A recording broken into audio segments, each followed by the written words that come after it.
Hello, and welcome to today's panel on transforming the restaurant sector, hosted by George Mason University Center for Retail Transformation and sponsored by Microsoft. My name is Gautam Wadkepat. I'm the director for the Center for Retail Transformation.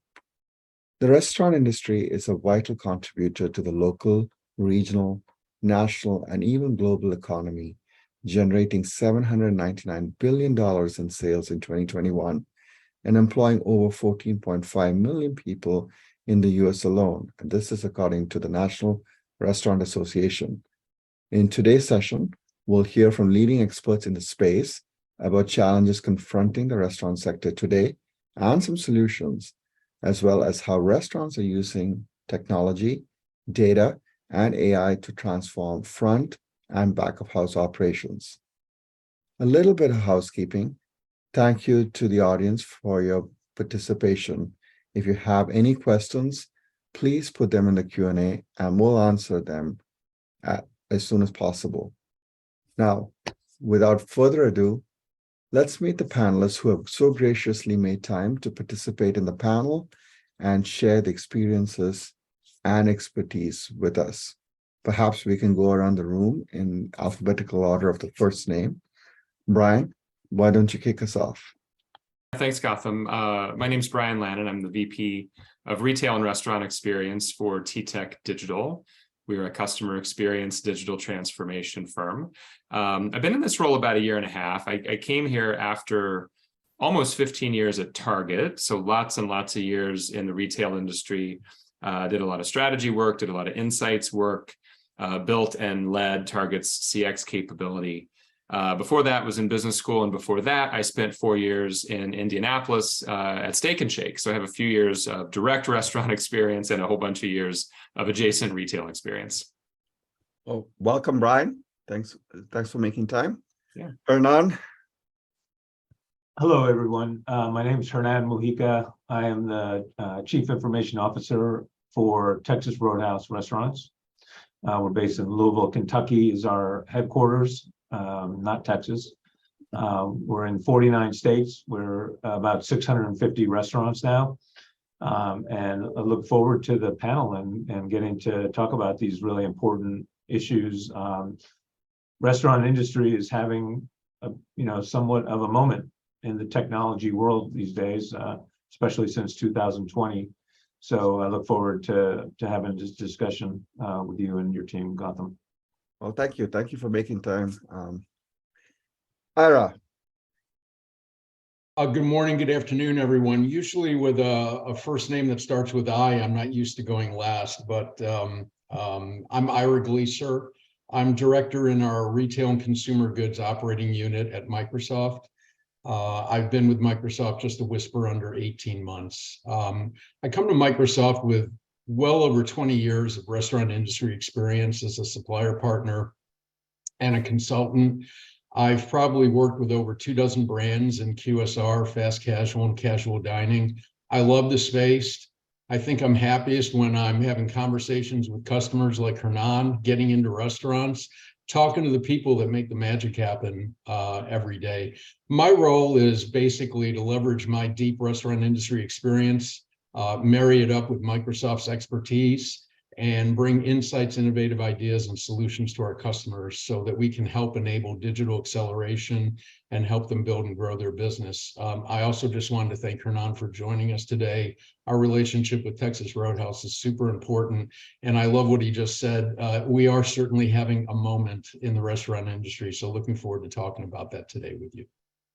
Yes, indeed. And based on the attendance, we clearly are having a moment in general. So thanks to all three panelists. Let's get started. The restaurant industry has been, and Hernan kind of teed this up nicely, has been facing some challenges and is finding its moment in the spotlight as well, right? We got COVID-19, higher commodity prices, supply chain woes, changing consumer behavior. Let's just go around the room and kind of get your sense of what are the main challenges facing the restaurant industry. And so maybe we'll start off with the restaurateur amongst us. I guess all of you have restaurant experience, but the one who's currently doing the job, Hernan, Why don't you share your perspectives? Well, I think the biggest challenge that we have today, as we talked last week, is labor. And it's not just the restaurant industry, but we're particularly challenged because we have so many jobs we need to fill. And I think that's one. And then on the supply chain side, it's been pretty well documented that commodity pricing has gone up. And it looks like I saw we have some inflation cooling. I saw on the news today, which is good news for us. But labor and commodities and the supply of goods are the biggest challenges for us today. And we'll talk about how we can fix Okay. those challenges in a second, but let's just get others' viewpoint on any other challenges, and or if you want to add to what Hernan said. So, maybe Ira, you can go first, and then Brian. Yeah, I'd be happy to. I would say as a subset of labor, which is certainly very top of mind with every restaurant customer that I've been talking to over the last 6-12 months. I would mention training. Really, once you attract and retain a frontline worker, a crew member, a team member, giving that person the adequate training to do their job effectively is going to directly impact how they feel about themselves, the job they perform. Texas Roadhouse Hernan is a member of our restaurant CIO council. We just had our fall meeting a few weeks ago, and one of our members shared with the group that in their restaurant chain, they are actually having to consciously simplify operations in the restaurants based on the lack of training that they're able to provide to their folks. And part of that, it's not the content, in my opinion, it's not the content of the training, it's how to make it accessible in the digital world we work with, and do it in a way that does not violate the work-life balance of frontline workers and crew members. So I think that's a real challenge that I've been hearing a lot about. That's exciting. As an academic and as an institution who deals with education, thank you for making a pitch in an indirect way. Brian, your thoughts? Yeah, I mean, labor is issue number one, clearly. I think the thing I would add, which is a little different spin, I don't know, a month or two ago, I got 2 emails back to back in my inbox from 2 different restaurant chains. One was a pretty good sized regional chain, and one was a very large national chain. And one of them said, order your go-to. And below it was a picture of something I've never ordered. The other email said, try something new. And below it were 4 pictures of items I have ordered from that restaurant chain. And so my opportunity is just personalization, right? Get to know your customers, be relevant. I see that as a big opportunity. And part of the reason I see it is because I see retailers doing it really well, and some who don't do it well, but the restaurant industry, I think, is a little behind there. Yeah, and Brian, I think your sentiments are similar to my experience. I'm like, I just ordered that. Why is this something new? Can you actually tell me what is the new thing on here? Yeah. So we'll talk about how to fix some of these things, and let's jump right into that. Seems to be that labor is front and center. I think the NRA study that was recently released indicated that about 65% of restaurants are understaffed. So, and Hernan, you kind of launched us off on this path. Like, what is the solution to this problem? Maybe a short term and perhaps a longer term one. Yeah, it's a great question, Gautam. And I want to start by saying the solution is not to just figure out efficiencies that are going to cut your labor down. I think that's kind of the road to zero. If you don't have a good staff, you're not going to deliver a good product, and they're not going to.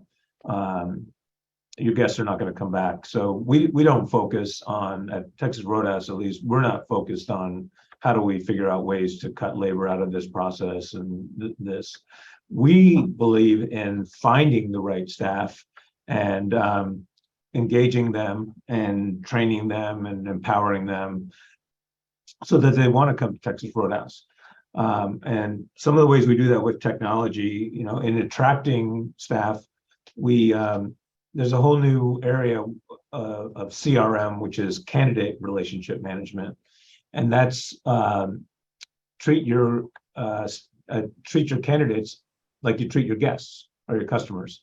So using social media to get to their messaging platforms, and then once you've got them in the pipeline, using things like SMS texting, which is a very common way that we all use to communicate, instead of the old pick up the phone, that's not going to work. We all know that. Using tools like Microsoft Teams to have your interviews remotely instead of always having people needing to come into the restaurant, and using analytics maybe to identify the filter of who's going to be a great fit. I love that Ira mentioned training.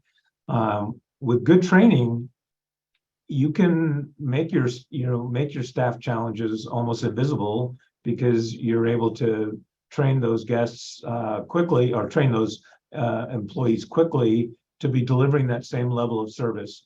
So we use learning management systems, again, video, all kinds of reinforcement. And then last but not least, the number one thing that we hear from potential candidates is flexibility. And probably, this audience here, I'm sure you feel the same way. People want flexibility. So providing scheduling tools that put your schedule on your phone, allow you to, swap shifts if you want to attend a concert this weekend and not work. And so using scheduling technology, optimizing schedules, and making sure that we've got the right people in the right place, and that they want to be there, and they're not feel like they're forced to be there. Yeah, that's wonderful. Actually, in preparation, I was talking to my students about why not go into the restaurant space. Kind of what you talked about, Hernan, like many of them, like, hey, we use social media, like find us where we are, not make us come to where you are. So I love the fact that you just said that. Yeah. And the same thing with flexibility. Many of them work in the restaurant space, and it's that lack of flexibility that keeps you from retaining. And there you go. You have someone in the audience who just said that, right? It gave them flexibility and choice. So, let's just get the input from the other panelists as to what you think are ways to address the talent issue. Well, I loved Hernan's discussion about I'm calling it the new CRM. I was scratching down some notes. I'll take a little bit of I'll stay on point, but I'll come at it a different way, more from the retention and engagement piece. I'd like to talk for a second about the restaurant manager. I was with one of Hernan's counterparts, a CIO with another large casual dining chain, and we're having a really great conversation. And the question he sort of posed to our team was, how can we enable better decision making by my managers? In some cases, we're putting a lot of responsibility and a lot of pressure on a young professional, in some cases, to make critical decisions about restaurant operations, staffing, et cetera, et cetera. So when you think about the manager, you think about that person's work-life balance, and you think about how can technology be an enabler to provide her with the data she needs to make good decisions, so that at the end of the day, restaurant managers can focus on, I think, the two primary goals. One is obviously helping to make sure that a great guest experience is being delivered. To Hernan's point, that's what keeps you coming back for more. It's great food, great service, great environment. And the second is caring. And I just want to say really quickly about caring. Brian and I were at an industry event back in September in Denver. And there was a general session where the whole theme of the session was caring for your employees. And there was a gentleman on stage, I won't say what chain it was, but he told a story about offering a job to a dishwasher. And his restaurant brand sends offer letters to every member of the team, regardless if you're VP of marketing or a dishwasher. And it laid out, here's the job. I mean, we all know what an offer letter was. But on the fellow's first day at work, this customer happened to be in the restaurant. And this new employee just came over and hugged him and said, no one has ever valued me enough to send me an offer letter. And I just have to tell you, there were 300 people in the room and nobody had a dry eye. So this idea of caring, that's not a technology thing. It's a human thing. I think equipping managers to be able to really care for their people will go a long way to retention and engagement. And Ira, you and I have chatted, right? And I've always said this, right? Restaurants are the cornerstone of the community, and they're about building and enabling connections, right? And it's not just about customers, it's also about your employees. So I love that story, and I'm going to use that if you don't mind. Brian, any other thoughts on how to, address this labor shortage and to retain and attract new talent?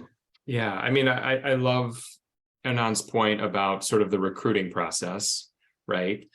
Deliver the same level of experience you would want to deliver to a customer who was interested in your brand, exploring your brand, maybe trying to place an order for the first time.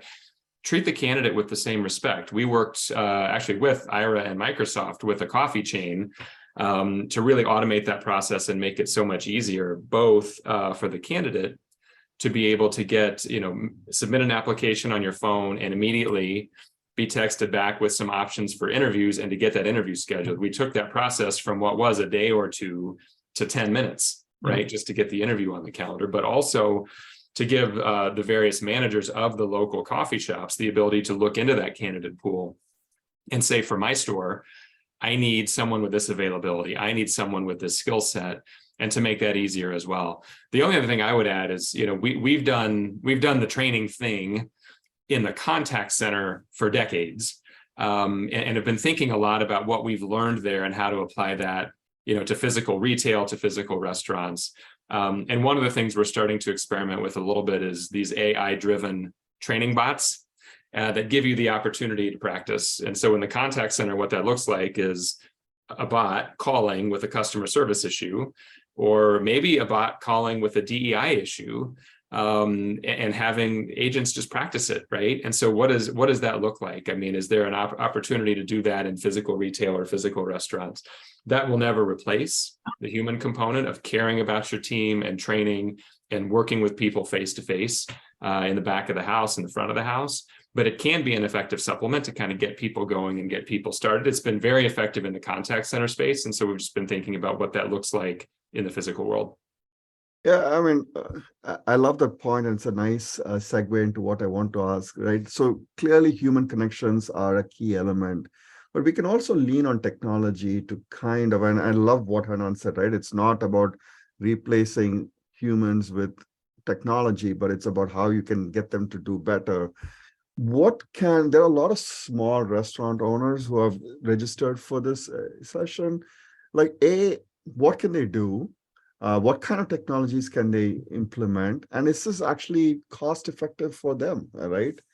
And again, Hernan, maybe kick us off. I would go look at payment and ease of payment.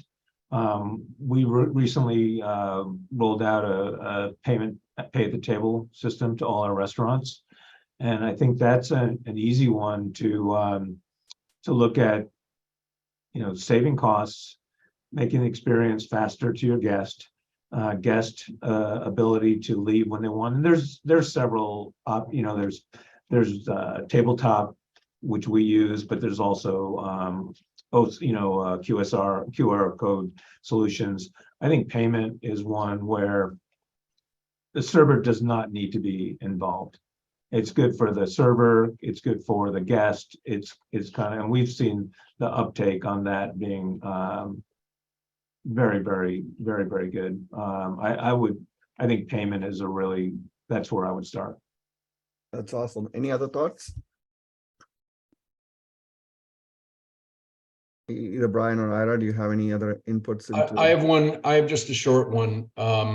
One of the things that has sort of been an aha for me and some store visits I've done with some of our restaurant customers is take a look at process and procedures.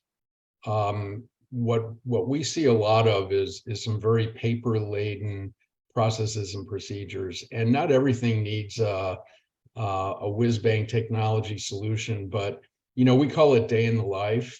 Spend a day in the shoes of your crew members and take a look at how many times are they having to go check the temperature of the cooler. Sensors are not terribly expensive. There are ways to take what we call friction out of the daily tasks. And sure, there's a lot of solutions and innovations that are getting a lot of press these days, but I'm trying to focus my answer on when you talk about the independence. I think one simple possibility could be just take a look at the process and procedures, and is there time that can be saved?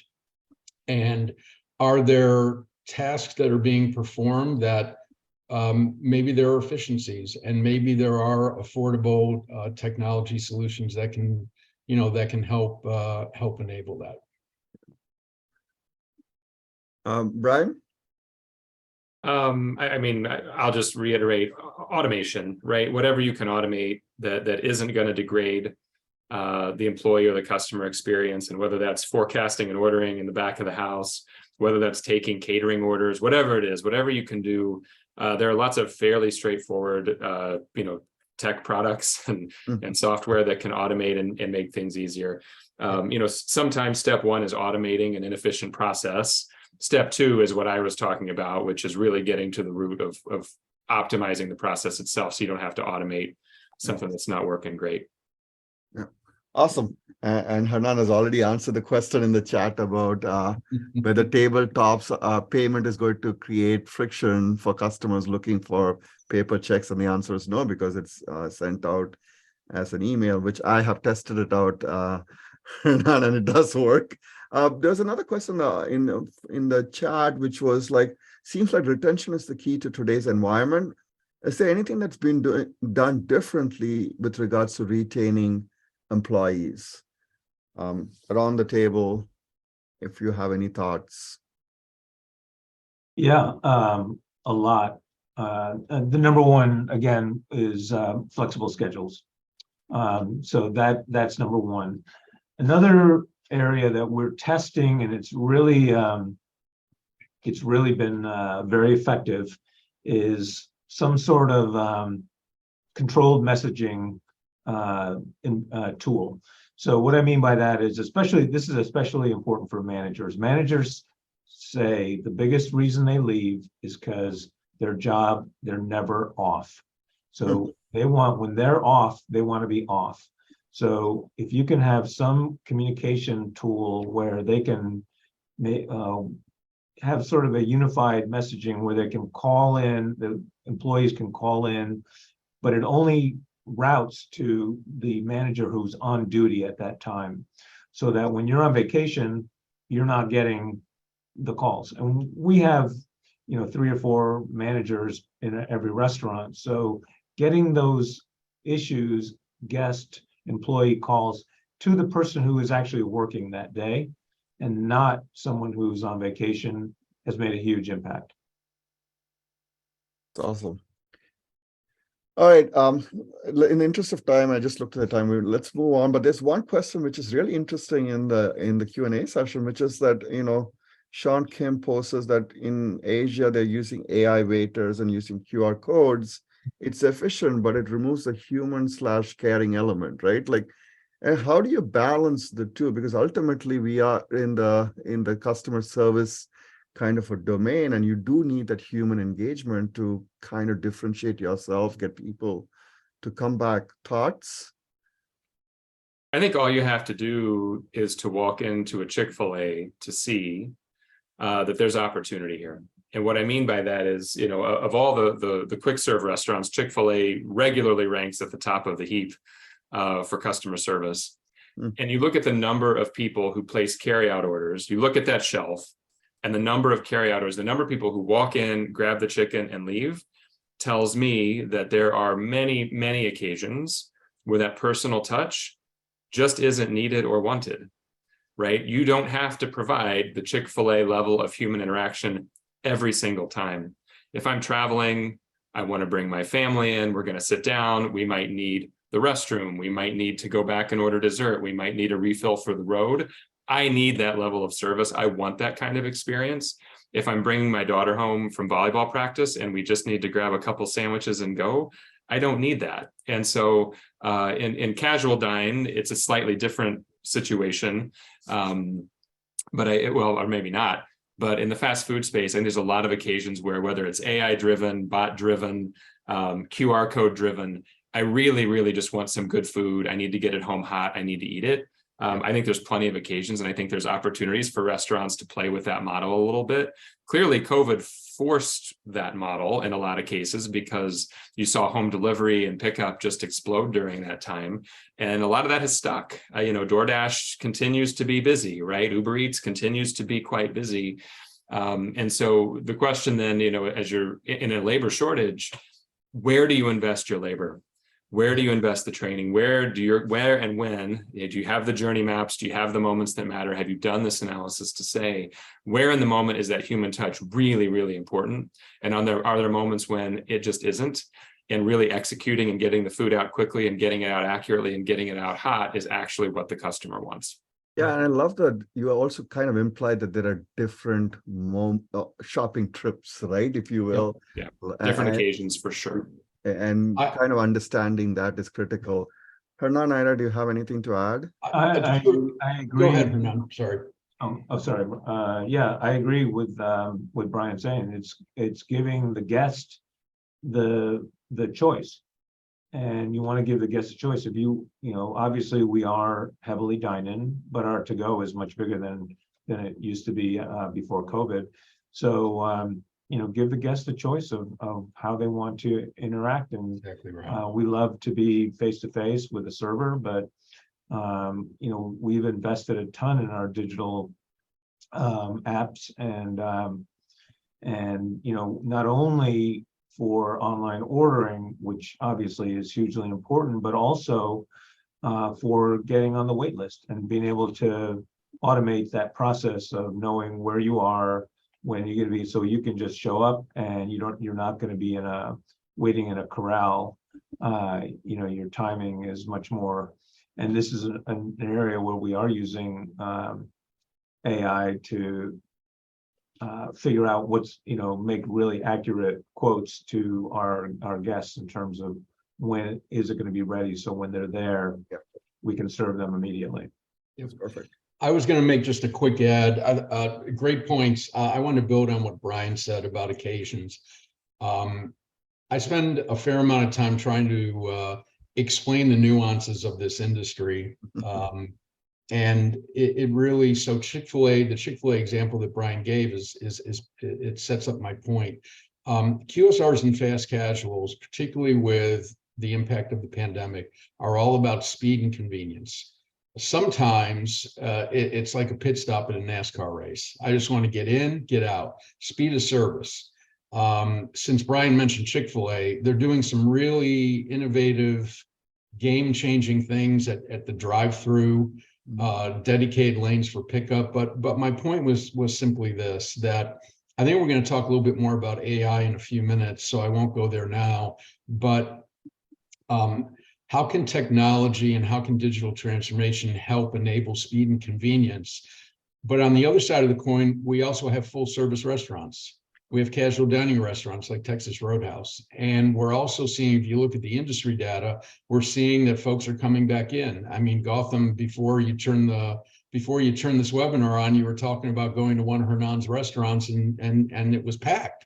People are dining in again. So to Hernan's point, there's still a role for AI and QR codes, because even when you're focused on experience, you want that human touch. Sometimes you don't want to wait 10 minutes for the check. You want to get in, get out, get home, pay the babysitter, watch the end of the ball game, what have you. So it's really fascinating watching how this industry has really morphed into two industries. There's speed and convenience with QSR and fast casual, and there's the experience and the atmosphere and the human touch. And at the end of the day, The consumer's driving their own guest journey. They get to decide what they want, when they want, where they want it, and how they want it. Yeah, that's wonderful. And we'll talk about this bifurcation in a little bit as well. But it's interesting that we got two emails on, two questions rather, on disability. So I want to kind of get that one in the Q&A and the other in the chat, right? Is there anything that is done? And the point being that you do have a work pool, potential work pool there when it comes to considering disabled candidates with disabilities. What is being done to incorporate them, to get them on board? Is how do they work in the food industry? I'm not sure if anyone wants to go first here, so I'm just going to let you pick. Well, I'll answer it, and probably we haven't done as much as we could, but I think by at least allowing more remote ways to communicate through SMS, doing Teams calls, we're eliminating some of the friction of having to drive to a restaurant or having to have some other mechanism to get there. So we do try to do that, and I've seen this, especially maybe some back of house jobs, but or front of house too. I mean, but there's probably more to be done.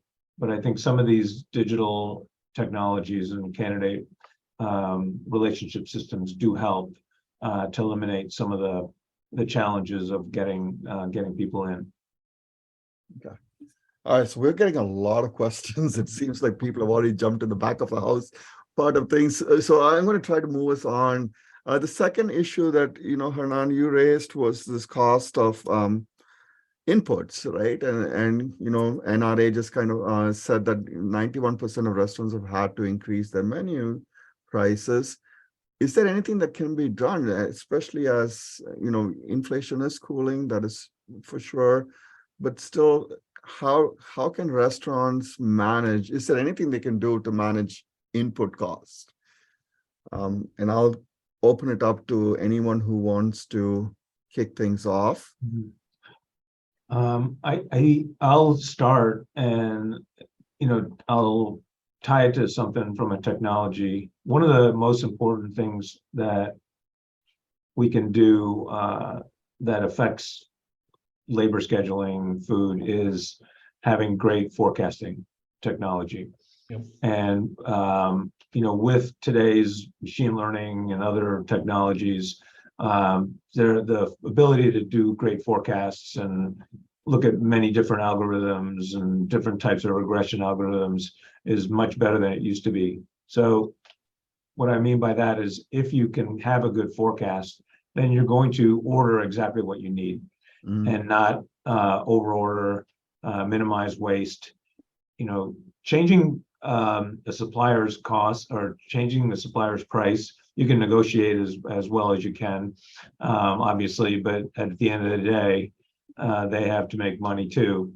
So I think it's really how do you manage what you're buying in the most efficient way so that you're just getting what you need at the right time.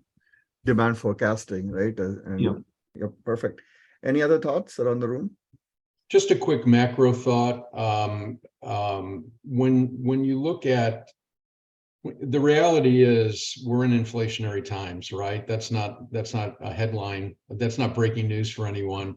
And we are seeing restaurants take price. But what we're also seeing is two things. Consumers are not really pushing back very hard. And if you look historically, the restaurant industry has been pretty resilient.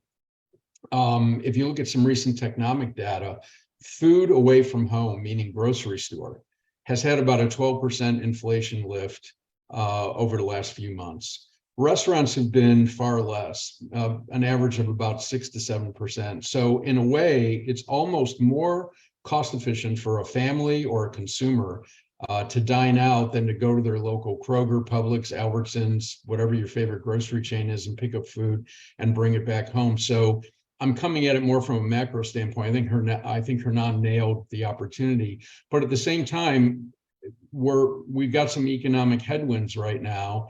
And I did see a recent study, I can't remember the source, where some folks in the industry are really trying to find out what's that threshold where consumers start to shut down. And I believe it was somewhere in the neighborhood of 10 to 14%.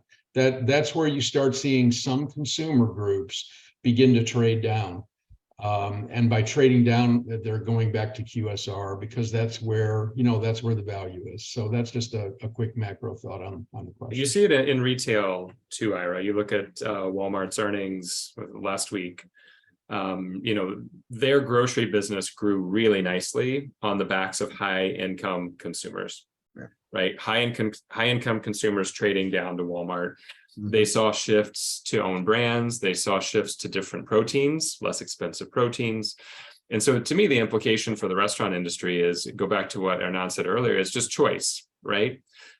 Put choice on the menu. You have to take the price to cover the margin.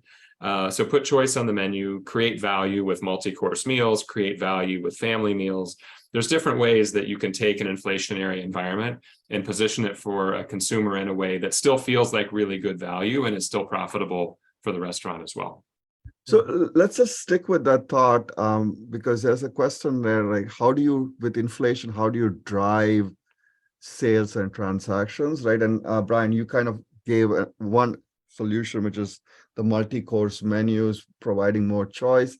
Is there anything else? People are, even though they've been resilient, they are feeling the pain in some ways. What can be done? Yeah, I think, and it goes to also someone asking about in lieu of a recession, how do you survive it? So I think, again, options.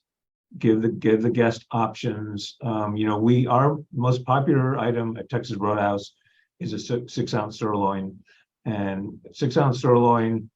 I don't want me to sound like an advertisement, but at Texas Roadhouse, you get a 6-ounce sirloin, 2 sides, all the rolls you can eat, all the peanuts you can eat, and that people may trade down to that item.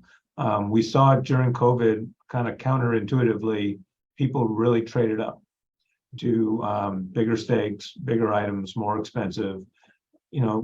Give people that the range of items, because people will want to go out, and in the recession, people want, if there is, will want to enjoy that.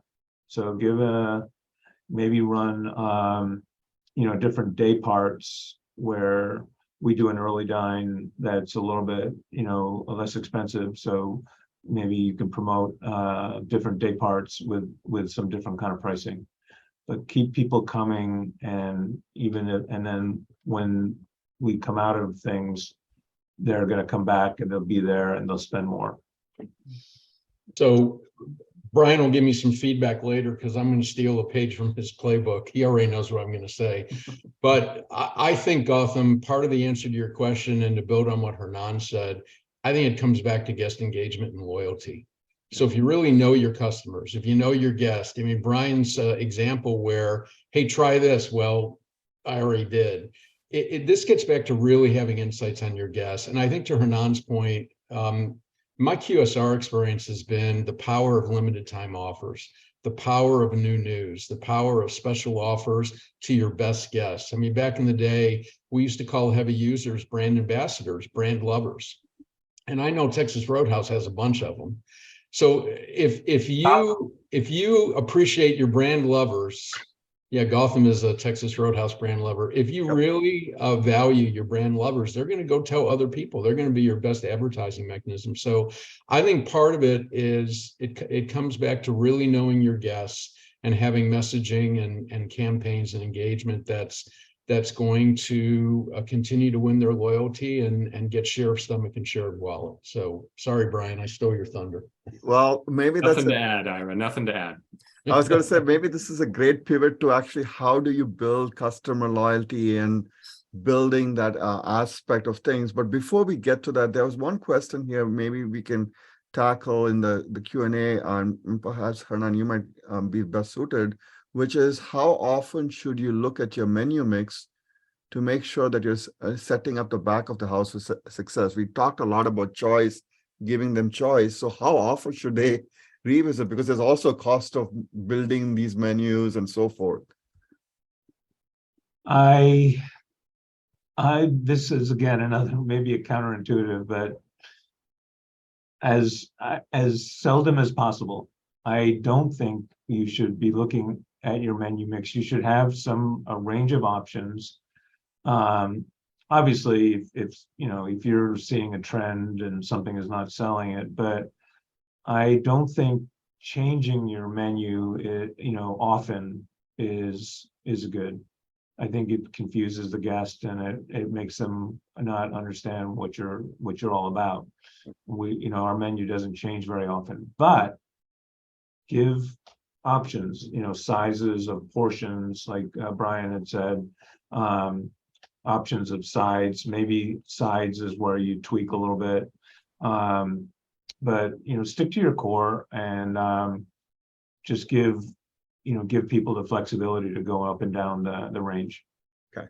All right, perfect. And now let's move to the personalization part of things, right? Like Brian, when we chatted, you kind of kicked us off and down this path, saying that personalization is important. I think it builds loyalty, it builds connections, it builds a reason to come back again. What do you see? Where are the opportunities when it comes to this? And what can be done by restaurateurs? Yeah, the first point to make is that, data and analytics and AI and personalization and loyalty programs and points, not the same thing as brand loyalty, right? It's a component of it, but really important to acknowledge that just getting your data right and getting your offers and messaging right, that's one of many things you have to do to drive loyalty. Ira and I happen to do a lot of work in that space, but it's one of many things. But there are different levels of personalization that you can bring to bear. I think at its most basic level, getting your messaging and your offers right. Know who I am, know what I want, know what's likely to bring me in, give me an offer that's relevant, talk to me about items you think I might like, or bring me back in to get the same thing I got last time. Whatever's going to work and whatever's going to drive the trip. I think you can elevate that even higher and say, how do you personalize the digital experience, right? When I'm in the app, when I'm on the website, do you know where I am? Do you know which location I normally shop? Can you prompt me with that? Can you prompt the right menu items on the menu? Can you suggest modifications or upgrades? If you know I like things that are spicy and I'm ordering something that isn't spicy, can you recommend a slice of pepper jack cheese? Can you give me the right hot sauce? Can you season it differently? How do you really make sure that it's tailored to me? And how do you, maybe even pre-populate the fulfillment option? On weeknights, I'm a drive-through guy. On the weekend, we tend to go into the restaurant, or vice versa, whatever it is. And then you can take it even higher than that and say, how does that personalization apply in the store? In retail, we call that clienteling, right? I know who you are, whether I was the person who served you or not. I've got technology that tells me I have a VIP in front of me. I have someone in front of me right now. I used to do research on returns in retail. I remember a project and people would say, like, I am in your store twice a week. How do you not know who I am? You're asking for my ID. You're asking for this. You're like, I'm in here all the time. Well, it's because, it's just a different employee. And so how do you bring that to bear? How do you know when you've got a carryout order, this is someone who is in my restaurant 3 times a week? Like, say hi. Say thank you, say something, right? Versus just throwing it on the rack to be picked up. And then the last thing I'll say on the sort of data point is, when you get, a good solid data platform in, you've got your CRM system solid, you've really got good data, all of the ancillary benefits to the restaurant company are huge, right? The stuff that doesn't necessarily go into the ROI, but things like, my first job at Steak and Shake was helping the real estate team pick locations. And I kid you not, I would sit in restaurants with a map and ask people, like, where were you before you came in and where are you going next? Because we were trying to figure out what percentage of the sales the new location would cannibalize from this one. Today, you wouldn't have to do any of that. You know who people are, you know where they're coming from, you know where they're going. And you could probably calculate ahead of time, I'm going to build a new store two miles down the road. How much is it going to cannibalize? So you think about that, you think about insight into product development. I know Taco Bell and Arby's, there's a couple QSRs who do a really good job with the new product introductions, and they're leveraging a ton of existing data to do that. They're doing qualitative research as well. And then, you know, when you step out of the data and AI space and you talk about loyalty, I always like to think about, you know, where is the engagement? You know, people want a seamless, frictionless, easy transaction. They want it in retail, they want it in restaurants, they want it in a lot of places in their life. But you really got to know what your brand stands for. And you got to know, what is the stuff I don't want to automate away?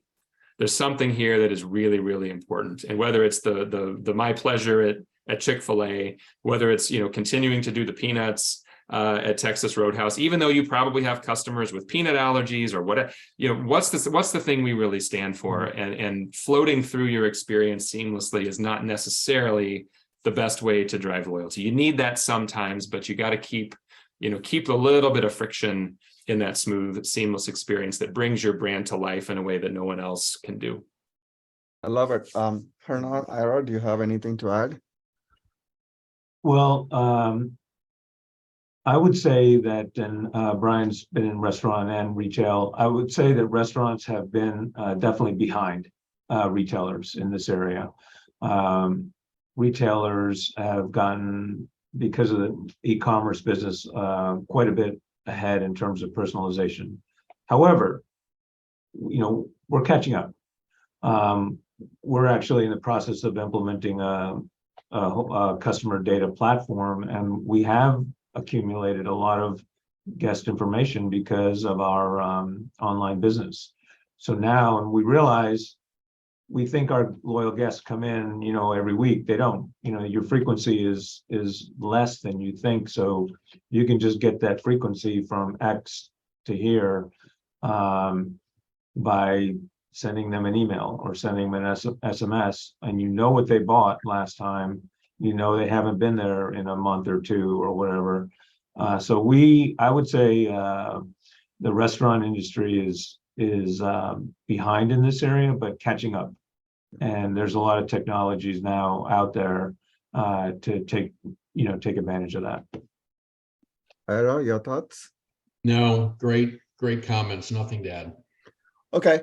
Well, I have a question then on the space, right? Like, so I visit Texas Roadhouse, but I don't use the loyalty program or anything as such, right? So I don't think I'm on any records beside, right? How do you capture that person? I do visit often, and that's going to be a big challenge. So how do you get people to share that information so that you can actually build that connection that is so critical? Well, that is a great question. And if you come up with the answer, call me. But I do encourage you, even if you're going to sit down and eat, dine in, to use our app or Google Maps and get on the wait list that way. At least then we are seeing an email address or a phone number, and that's how we're building. And our wait list and that technology is, people are using it a lot more. So we're able to get to some. Pure walk-in, there's only, you know, one way that I figured it out, and that's to know your guests and know your loyal guests and greet them. You know, somebody said a small sit-down restaurant to survive. How would you, you know, do manager visits? Does your manager visit every table?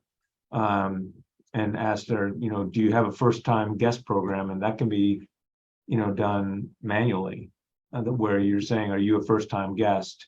And if you are, you know, can we get your email? So, but it for just a walk-in anonymous, it's challenging, but you have to make that contact, physically. One quick thing that has nothing to do with technology, because I saw that question also, and I'm so glad Hernan saw it as well. Real quickly, I know this is going to be old school, but I ran this play many, many times with franchisees back in the day. Neighborhood marketing. Yeah. I know this is going to sound crazy. Yes. Get out there, meet your retailers in the neighborhood, invite them to come try your food. Again, build word of mouth, build brand ambassadors up and down the street, because we all live in communities. Yes. And retailers and businesses want to help each other, especially if you're not competing. And so the neighborhood marketing playbook, and there's lots of sophisticated ways to do it now with digital and social media, and obviously Brian and Hernan could talk about that for hours. But sometimes that human element, just walking up and down the street and thinking about everybody within half a mile to a mile radius of your restaurant, make sure they know you're there, and make sure they have nice things to say about you. I love that. Brian, do you want to add to that question that that everyone is teeing off on how do you get a small restaurant to thrive during these times? Nothing to add, Gotham. I love Hernan and Ira's comments there. Yeah. Could I add a quick story please. that my boss just told me about an hour ago? He was in New York City for an investor conference, and he's not a big city guy, but he was in New York City. He's walking down the street, and there's a line of food trucks, and this one has one person taking every order, then fulfilling it, and they've got 2 or 3 people in the line. This one has one person taking an order, giving to somebody. They've got 2 or 3 people in the line. Then gets down to one food truck. They have 4 or 5 people, taking, one takes order, one fulfills it, one pays, whatever. They've got 30 people, in the line, and, experience, food, service, great food, great service. Get get social media talking about it, and it's viral, and once you get people in the line and it grows. I think that's don't short staff, make sure that you are providing a great product with a lot of energy. Yeah. And I don't know, he was really excited by that, so Yeah. I'm sure it'll be something for me to do.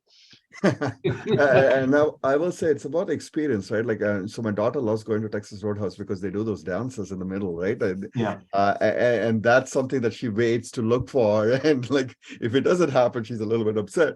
But it is about those moments. To be consistent with what we had set out to do. Let's just quickly pivot to the back of the house and see how we can kind of address some of these problems.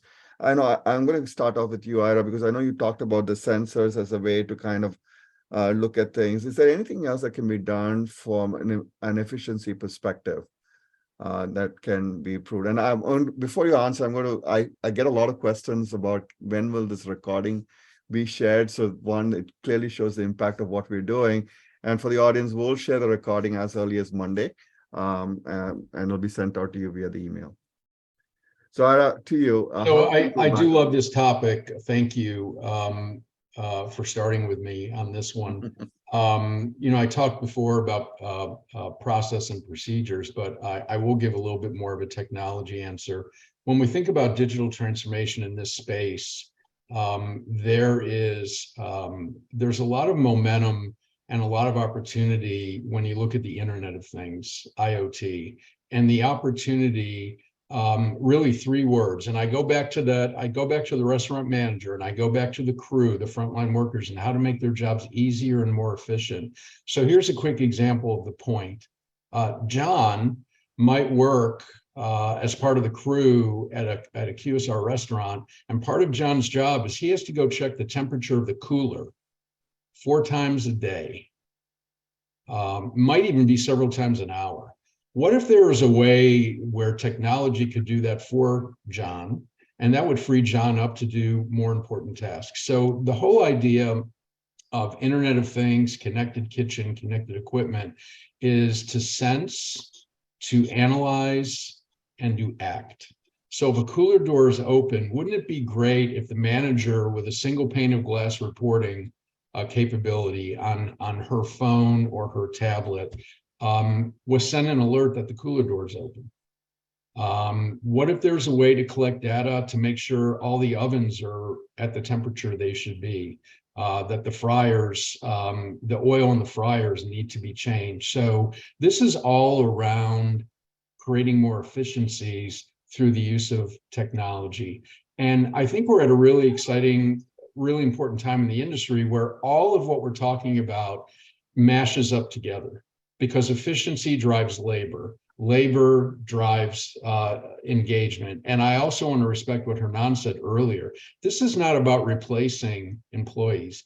This is about helping to make their jobs easier, take the mundane tasks out, and have technology be an enabler, not a replacement. So I think back of the house, in fact, one of our council members, when we talked about where's restaurant tech going in 5 years, said the next 5 years is going to be all about back of the house. Brian's made some great points today about all the cool opportunities front of the house with the guest, but back of the house is really, I think, where the action is.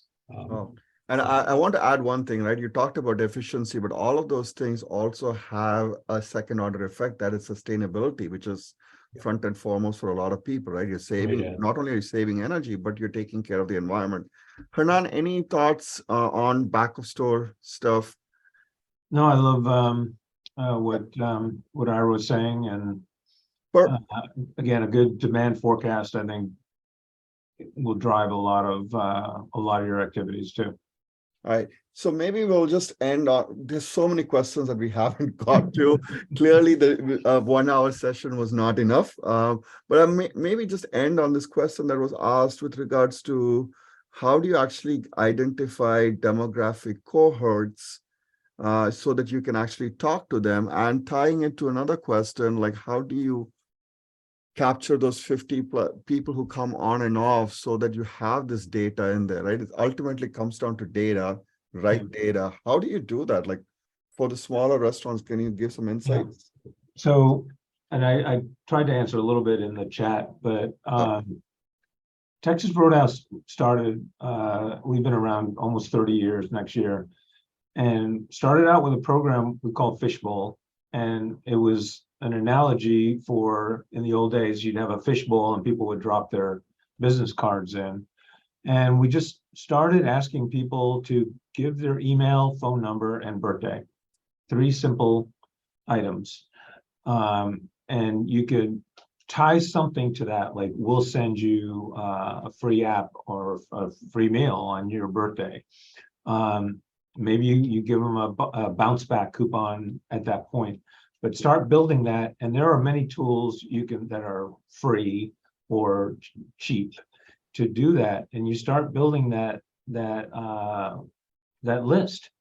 And now our list has 30 million people in it, but start with something. Start with those 50, and continue to grow on them, and they'll tell their friends, and they'll tell their friends, and I think just start with something.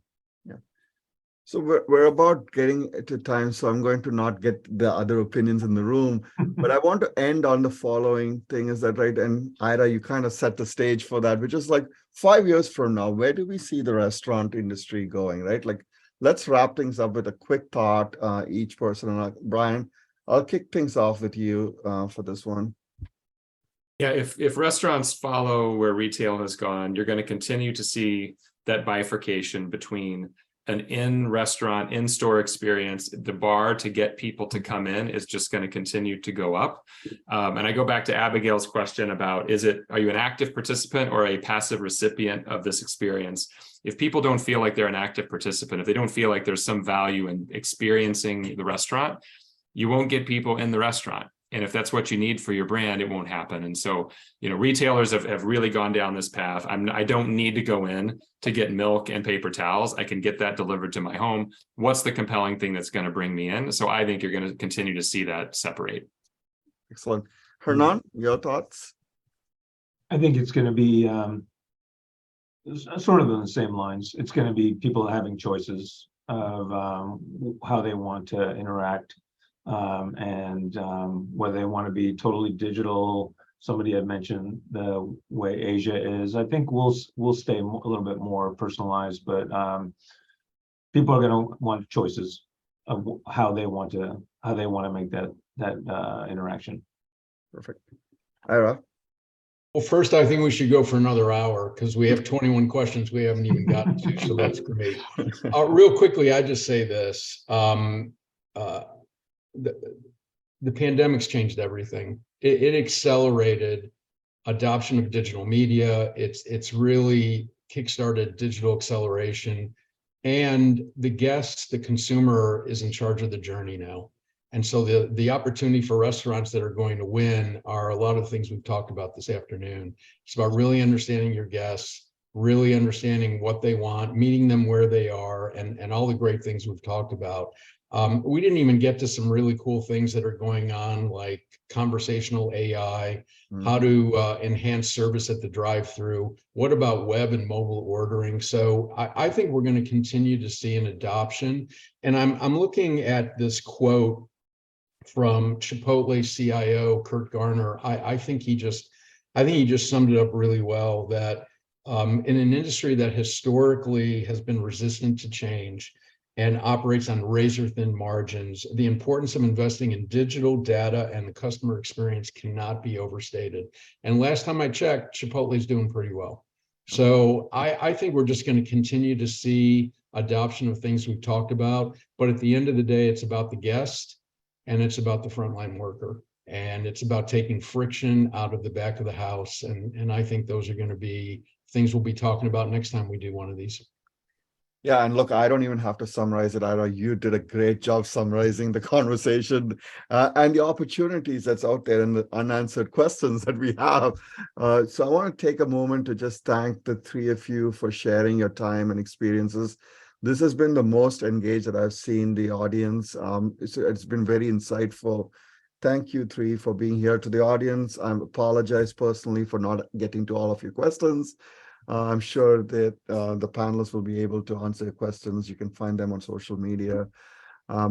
Thank you again for making this a resounding success, and maybe we'll do another one next semester. Let's do it. Thank Thanks, you. Gotham. Yeah, thanks everybody. Thanks, everybody. Bye-bye.